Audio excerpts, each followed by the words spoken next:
नमस्कार। एजुसेट प्रसारण के अंतर्गत दिखाए जाने वाले 11th क्लास के फिजिक्स प्रैक्टिकल्स की श्रृंखला में आज हमारा नेक्स्ट प्रैक्टिकल है radius of curvature by spherometer. अर्थात आज के हमारे प्रैक्टिकल का उद्देश्य है to measure the radius of curvature of a given spherical surface, that is a convex mirror, by using a spherometer। इस प्रैक्टिकल को परफॉर्म करने के लिए हमें जिन सामान की आवश्यकता होगी वे हैं, सबसे ज़रूरी है एक स्फेरोमीटर,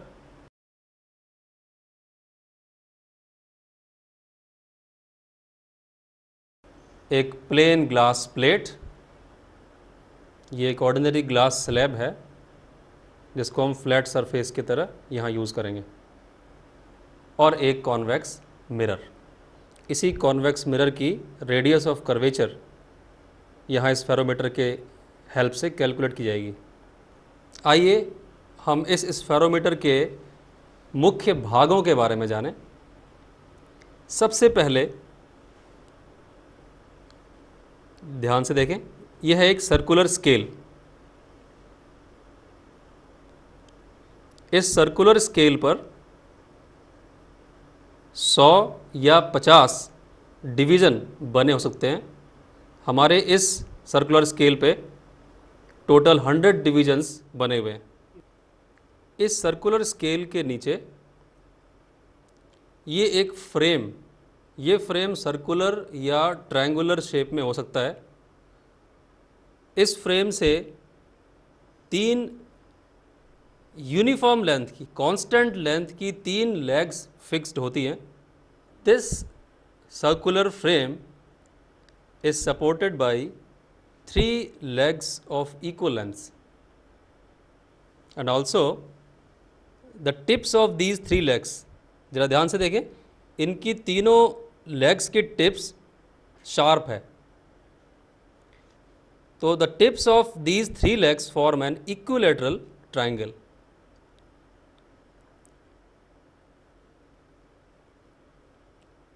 इस सर्कुलर फ्रेम के सेंटर पे एक नट फिक्स है। This nut is passing through the circular frame such that its axis remains parallel to the 3 legs।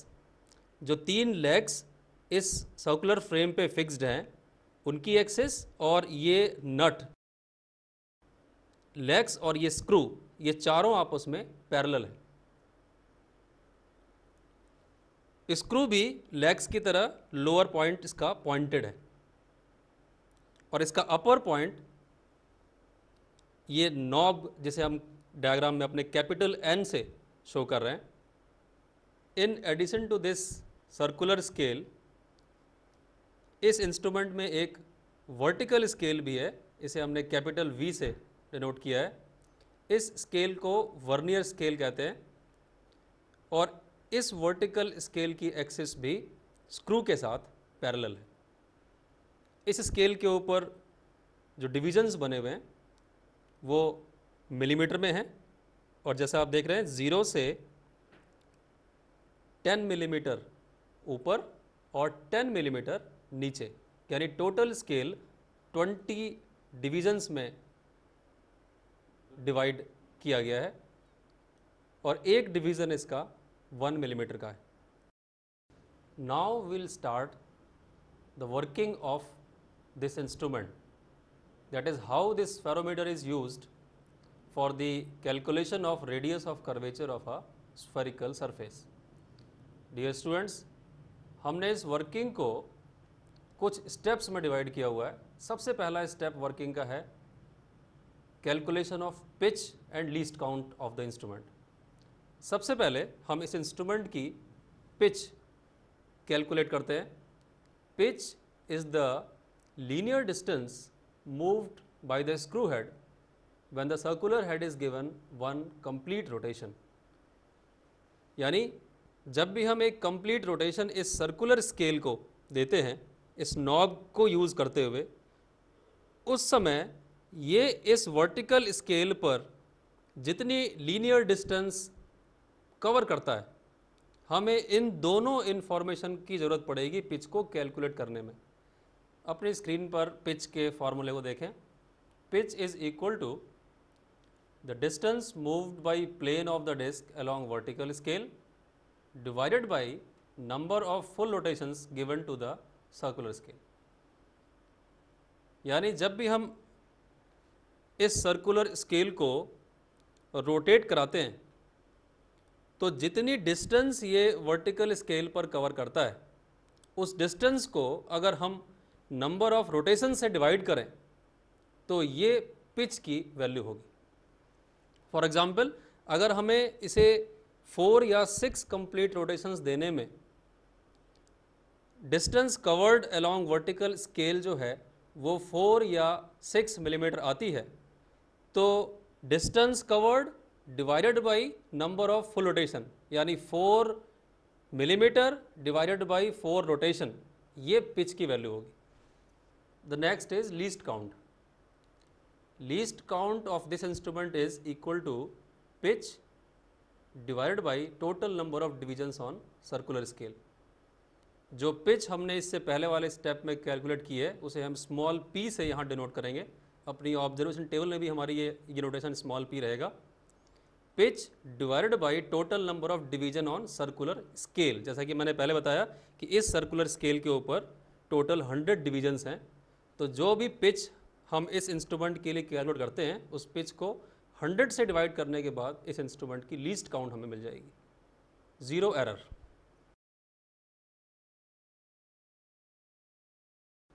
इस स्फेरोमीटर को एक प्लेन ग्लास सरफेस पर रखें। जब भी इस स्फेरोमीटर को एक प्लेन ग्लास प्लेट पर रखने पर स्फेरोमीटर के तीनों लेग्स और सेंट्रल स्क्रू की टिप, इन चारों टिप्स का सरफेस के ऊपर एक साथ मिलना, टच करना, ये वो सिचुएशन होगी जब हमारे सर्कुलर स्केल का 0 और वर्टिकल स्केल का 0 भी मैच कर रहे होंगे। स्फेरोमीटर की इस सिचुएशन को ध्यान से देखें। सर्कुलर स्केल का 0, सर्कुलर स्केल का ये 0 और वर्टिकल स्केल का ये 0। इंस्ट्रूमेंट की ये स्थिति नील 0 एरर को शो करती है। यदि वर्टिकल स्केल का 0 और सर्कुलर स्केल के ये 0 मैच नहीं करते हैं तो उस स्थिति में हम ये कहते हैं कि हमारे इस इंस्ट्रूमेंट में 0 एरर है। 0 एरर दो प्रकार की होती है। पहली है पॉजिटिव 0 एरर और दूसरी है negative 0 error. Positive 0 error is the situation if the 0 of the circular scale is above the 0 of vertical scale, and if the 0 of circular scale is below the 0 of vertical scale, it is negative 0 error। और अब आइए हम इस experiment के procedure को start करते हैं। जैसा कि मैंने पहले बताया, इस एक्सपेरिमेंट को स्टार्ट करने से सबसे पहले हम इंस्ट्रूमेंट की पिच और लीस्ट काउंट कैलकुलेट करते हैं। इसके बाद इस स्फेरोमीटर को हमें उस कॉन्वेक्स मिरर पर रखना है जिसकी रेडियस ऑफ कर्वेचर कैलकुलेट की जानी है। कॉन्वेक्स मिरर पर रखे हुए स्फेरोमीटर को आप ध्यान से देखें। स्फेरोमीटर इस तरह से रखा हो कि इसकी तीनों लेग्स अच्छी तरह से मिरर की सरफेस के ऊपर टिकी हुई हो।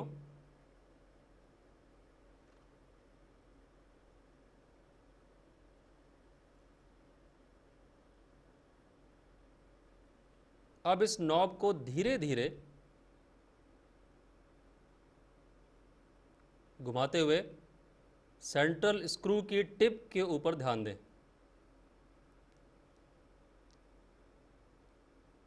क्योंकि जिस सरफेस की हम रेडियस ऑफ कर्वेचर निकाल रहे हैं वो एक मिरर है, इसलिए इस टिप की रिफ्लेक्शन आपको मिरर में दिखाई देगी। ध्यान से देखें, जैसे जैसे हम इस स्क्रू को नीचे की तरफ ले आते हैं, टिप की इमेज भी उस टिप की तरफ बढ़ रही है।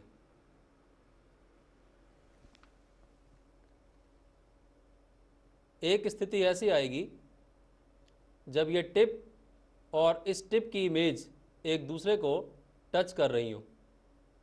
इस स्थिति को ध्यान से देखें, जैसे जैसे ये स्क्रू की टिप नीचे बढ़ेगी, यह जांच करने के लिए कि इसने सरफेस को टच कर लिया है या नहीं, एक कागज़ के टुकड़े की सहायता से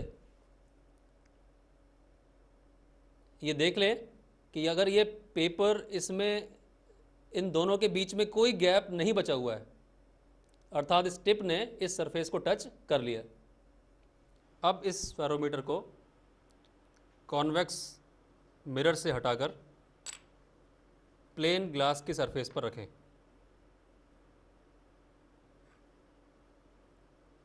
इस स्थिति में ये तीनों लेग्स इस सरफेस को टच कर रही होंगी, लेकिन सेंट्रल स्क्रू इस सरफेस से थोड़ा ऊपर होगा। अब इस नॉब को धीरे धीरे क्लॉकवाइज डायरेक्शन में घुमाएं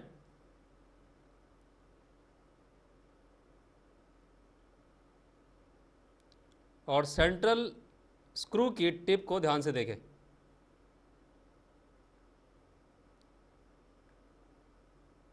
जब तक यह टिप फ्लैट ग्लास सरफेस को टच न कर जाए, नॉब की सहायता से इस सर्कुलर स्केल को घुमाते रहें। एक या दो कंप्लीट रोटेशन के बाद जैसे ही ये सेंट्रल स्क्रू की टिप ग्लास सरफेस को टच करती है, सर्कुलर स्केल को घुमाना रोक दें। जितने रोटेशंस हमें सर्कुलर स्केल को देने पड़े, इनकी संख्या, the number of complete rotation is counted while lowering the screw, and also the number of circular scale divisions which lies in the line of the main scale, यानी ऊपर से नीचे जाते हुए इस स्क्रू में सर्कुलर स्केल ने कितने डिविजन्स इस वर्टिकल स्केल पे कवर किए हैं और हमने कितने रोटेशन इस नॉब की सहायता से सर्कुलर स्केल को घुमाया है। इन दोनों चीज़ों को आपको नोट करना है। इस स्फेरोमीटर को अब एक प्लेन शीट पर रखकर नॉब की सहायता से इस स्फेरोमीटर को एक हल्का सा दबाव दें। ऐसा करने से ये तीनों पॉइंटेड लेग्स इस पेपर के ऊपर एक हल्का निशान छोड़ जाते हैं। हटाकर देखें, ये तीन इम्प्रेशन इस पेपर के ऊपर नोट कर लें। इन तीनों पॉइंट्स को मिलाते हुए एक इक्विलैटरल ट्रायंगल हमें खींचना है।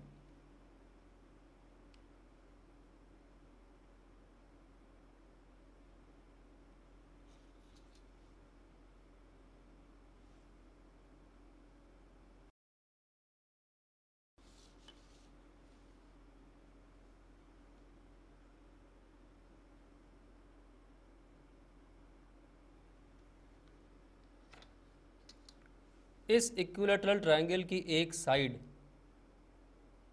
स्मॉल एल को डिनोट करेगी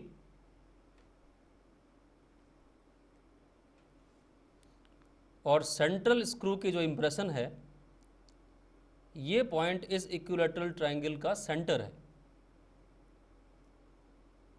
इस पॉइंट को अगर इस इक्विलैटरल ट्रायंगल के तीनों वर्टिसेस से ज्वाइन किया जाए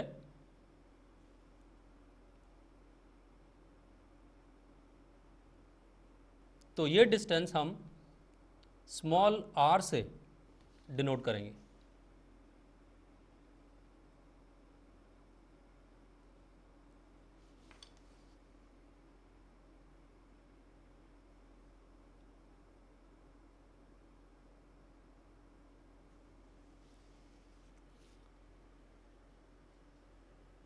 अब अपनी स्क्रीन पर बने इस इक्विलैटरल ट्रायंगल को देखें। ए बी सी एक इक्विलैटरल ट्रायंगल है। ये वही ट्रायंगल है जो हमने इस फेरोमीटर को एक प्लेन पेपर की शीट पर रखकर ड्रॉ किया है। स्मॉल एल इसकी प्रत्येक साइड को हमने नाम दिया है और सेंटर ओ को तीनों वर्टिसेस से मिलाने वाली लाइंस ओ बी, ओ सी और ओ ए स्मॉल आर से यहाँ डिनोट की गई है। इस ट्रायंगल के एक वर्टेक्स सी से अगर हम सामने वाली साइड ए बी पर एक परपेंडिकुलर ड्रॉ करें, इस सी एच परपेंडिकुलर को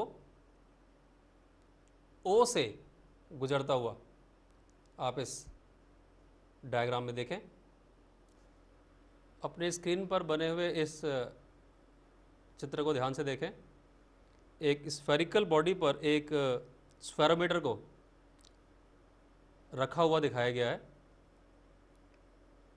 ए, डी, बी, ई और ओ ये पॉइंट इस चित्र में ध्यान से देखें।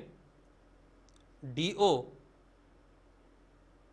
Multiplied by O E, triangle की थ्योरम के अनुसार D O multiplied by O E is equal to B O into O A. इन स्टेप्स में वैल्यूज़ पुट करें अपने ट्रायंगल की। यहाँ ओ ई की value D E minus D O put कर दें is equal to B O into O A. O D यहाँ ये वो गहराई है जो इस फेरोमीटर की कॉन्वेक्स सरफेस से फ्लैट सरफेस तक आने में जो स्क्रू के टिप को चलनी पड़ती है, इसे हम सैगिटा के नाम से जानते हैं। स्मॉल एच से हम इसे डायग्राम में डिनोट कर रहे हैं। तो ओ डी की वैल्यू यहाँ रखें एच। डी ई ये कंप्लीट डायमीटर है इस सर्कल की, this is 2r minus D O again it is H is equal to B O और ओ ए, ये दोनों डिस्टेंस यहाँ स्मॉल r है जो डायग्राम में दिखाई गई है। तो हम लिखेंगे is equal to R square. इसे सॉल्व करने पर कैपिटल R की वैल्यू आती है R square small R square upon 2h plus h by 2। यहाँ स्मॉल r और स्मॉल l जो हमने अपने इस ट्रायंगल की साइड ली है स्मॉल l, इसमें एक रिलेशन हमें एस्टेब्लिश करना है। चित्र को ध्यान से देखें। इस ट्रायंगल में स्मॉल l बाई 2 बेस है ट्रायंगल ओ बी एच का, स्मॉल r उसकी हाइपोटेन्यूस है और 30 डिग्री का ये एंगल है। So base upon hypotenuse is cos of theta. इससे हमारी value of small r is small r is equal to l upon root 3। r की इस वैल्यू को अपने हम उस पहले वाले फार्मूले में पुट कर देते हैं, जिससे हमारी कैपिटल R की वैल्यू के लिए एक नया एक्सप्रेशन हम डराइव कर लेते हैं और ये वैल्यू है L square upon 6h plus h by 2। यहाँ एक बात ध्यान देने की है कि जिस एक्सप्रेशन को हम यहाँ ऑब्टेन कर रहे हैं r is equal to L square upon 6h plus h by 2, हमारा इस पूरे एक्सपेरिमेंट में फोकस इस स्मॉल h को कैलकुलेट करने के ऊपर है। स्मॉल h की इस वैल्यू को कैलकुलेट करना हम एक ऑब्जर्वेशन टेबल की सहायता से अभी पुनः सीखेंगे। हर एक स्टेप की हम ऑब्जर्वेशंस नोट करके स्मॉल h की गणना करेंगे, और जिस विधि से मैंने यहाँ पर इक्विलेटरल ट्रायंगल बना के स्मॉल l निकालना बताया है, स्मॉल l की गणना इस चित्र के अनुसार की जाएगी। l और h, स्मॉल l और स्मॉल h की ये वैल्यूज़ इस फॉर्मूले के सहायता से हमें कैपिटल R की वैल्यू देंगी। तो आइए अब हम प्रोसीजर में बताए गए स्टेप्स के आधार पर ऑब्जर्वेशंस नोट करें। सबसे पहले इस स्फेरोमीटर में, जैसा कि मैंने बताया कि सबसे पहले हमें इसकी पिच और लीस्ट काउंट कैलकुलेट करनी है। पिच कैलकुलेट करने के लिए एक कंप्लीट रोटेशन देने पर वर्टिकल स्केल पर चली गई डिस्टेंस हमें नोट करनी है। तो जैसा हम यहाँ देख रहे हैं, in one complete rotation the distance moved along vertical scale is 1 mm. So the pitch of this instrument is 1 by 1, that is 1 millimeter. और इस सर्कुलर स्केल पर टोटल नंबर ऑफ डिविजन्स हैं 100. So the least count is pitch divided by total number of divisions, अर्थात 1 millimetre divided by 100। तो ये value आती है हमारी 0.01 मिलीमीटर या 0.001 सेंटीमीटर। इन ऑब्जर्वेशंस को आप अपनी नोटबुक में नोट करें। फोर्थ ऑब्जर्वेशन है स्फेरोमीटर की इन लेग्स के बीच की डिस्टेंस नोट करना। ये विधि हमने पहले भी डिस्कस की है कि एक प्लेन फ्लैट शीट पर इसे रखकर ए, बी और सी, ये हमने इन लेग्स के टिप्स के नाम रखे हैं, ए, बी और सी, ए बी, बी सी और सी ए, ये डिस्टेंसेस हम उस प्लेन पेपर की साइड के रूप में निकालेंगे। और इस तरह the mean distance between two legs, जिसे हमने स्मॉल l से डिनोट किया है, it is equal to A B plus B C plus C A divide by 3। ये मीन डिस्टेंस यहाँ आपने स्क्रीन पर देखें, ये डिस्टेंस लगभग 4.2 सेंटीमीटर आती है। ये हमारी प्रिलिमिनरी ऑब्जर्वेशंस हैं, जिसके आधार पर अब हम अपनी इस ऑब्जर्वेशन टेबल की एंट्रीज़ को फिल करेंगे। अपनी स्क्रीन पर देखें, इस ऑब्जर्वेशन टेबल में सबसे पहला कॉलम नंबर ऑफ ऑब्जर्वेशंस का है। इसमें हम कम से कम 4 या 5 ऑब्जर्वेशंस ज़रूर लें, और जिससे हमें एक्सपेरिमेंट के अंत में एक मीन वैल्यू लेके ज़्यादा क्लोज रिजल्ट की तरफ हम बढ़ें। दूसरा कॉलम है reading of the circular scale on convex surface.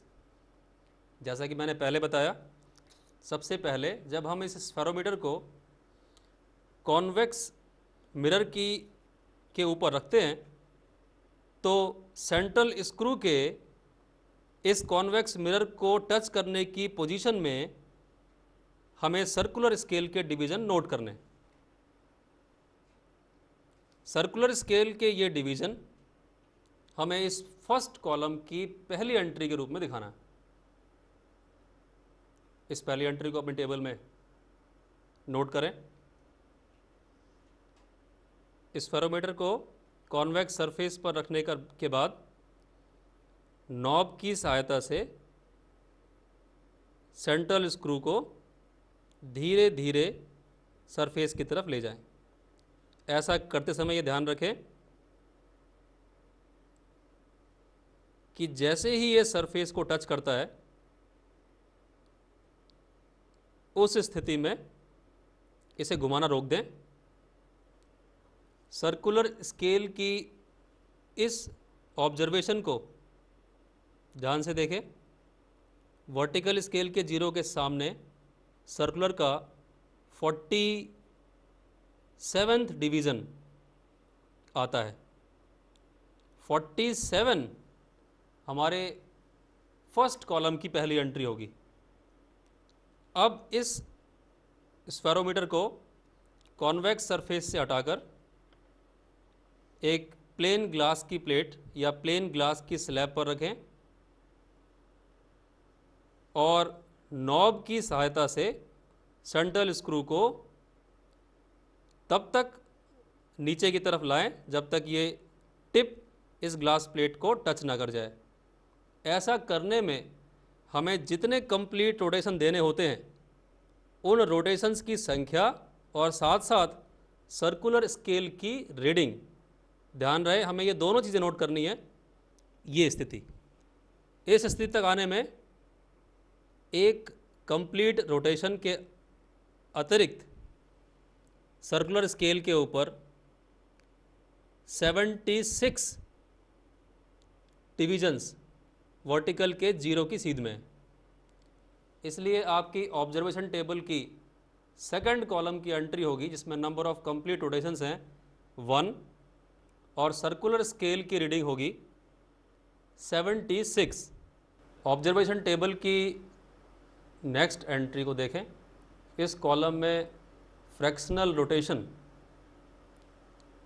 हमें नोट करना है। इसकी वैल्यू है difference between entry of column 1 and 2, यानी पहले कॉलम में जब कॉन्वेक्स सरफेस पर इस फेरोमीटर को रखा गया था उस डिवीज़न को, और जब हमने इसे फ्लैट ग्लास की प्लेट पर रखा है सर्कुलर स्केल के उन डिवीज़न को, हमें इन दोनों का डिफरेंस लेना है।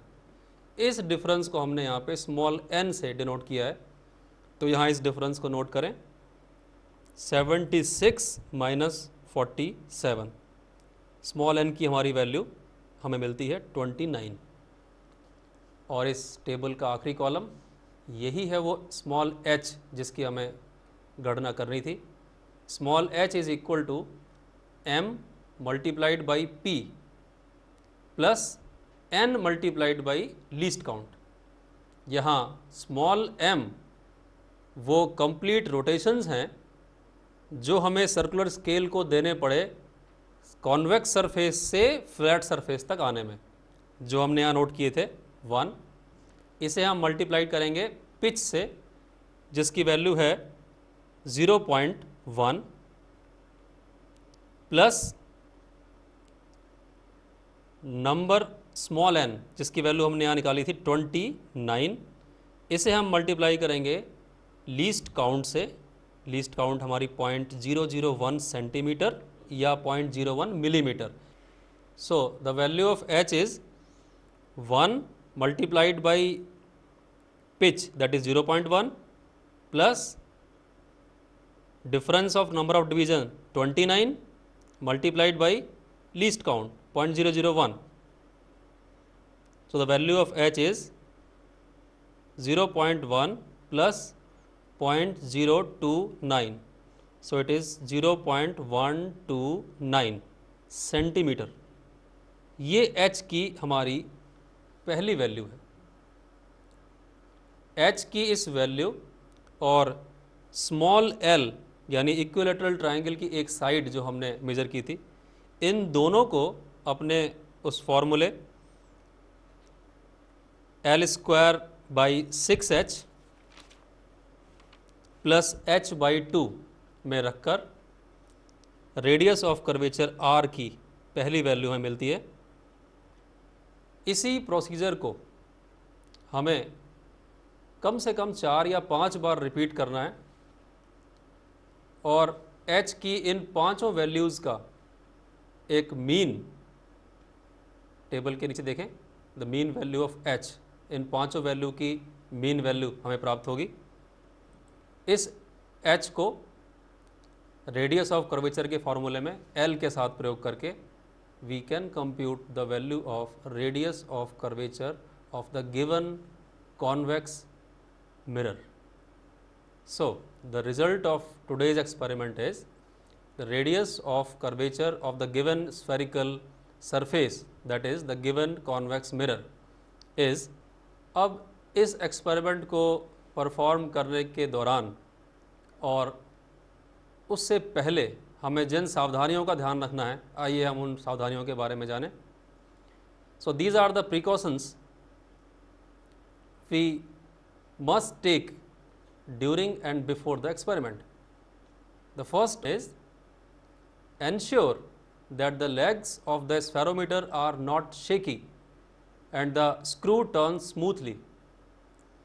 यानी जब भी हम इस स्फेरोमीटर का चुनाव करें उस समय हम ये इंश्योर कर लें कि इसकी तीनों लेग्स अच्छी तरह फर्मली इस सर्कुलर या ट्रायंगुलर फ्रेम में टाइट हैं, वो उनके बीच की डिस्टेंस चेंज नहीं होती है और साथ साथ स्क्रू का रोटेशन बहुत ही स्मूथ है।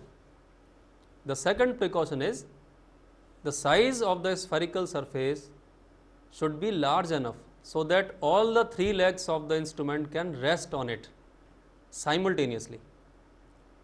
यानी यह सरफेस इतनी जगह प्रोवाइड करती हो जिससे कि ये तीनों लेग्स कंफर्टेबली उसके ऊपर टिक जाएं।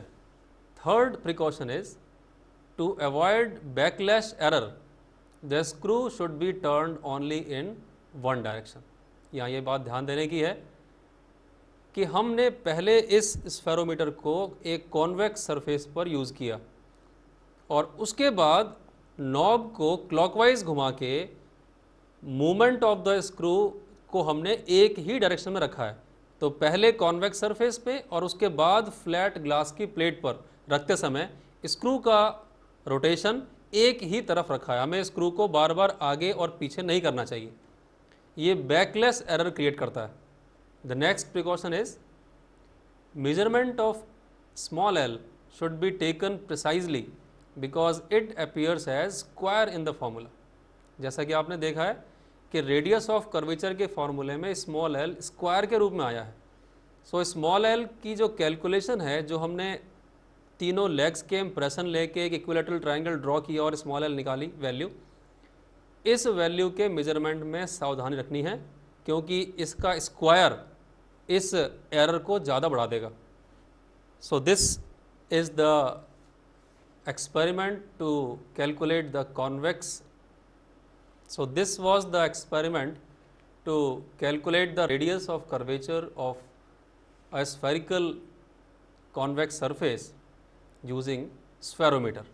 अपने अध्यापक की सहायता से इस एक्सपेरिमेंट को अपनी लेबोरेटरी में रिपीट करें और अधिक से अधिक ऑब्जर्वेशंस को लेते हुए सही रिजल्ट लाने की कोशिश करें।